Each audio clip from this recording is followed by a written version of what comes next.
ما لي أراك من الوبا مفتونا، وتكاد رعبا أن تجن جنونا. إن كان موتك لا محالة آتيا، فلما تخاف الموت من كورونا؟ قد مات بالطاعون قوم قبلنا، ما بال من لم يدرك الطاعون؟ من لم يمت بالطعن مات بغيره، فالموت حق والورى فانون.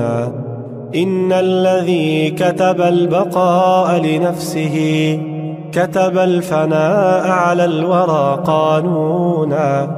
لو كان ذخرك صالحا ما خفته، لكن حملت من الذنوب ديونا. الله أنذر بالوباء عباده، الله حرك بالبلاء سكونا. سبحان من ينجي العباد بفضله، ويقر منهم أنفسا وعيونا. اعمل لنفسك قبل موتك صالحا، فالمتقون له هم الناجون.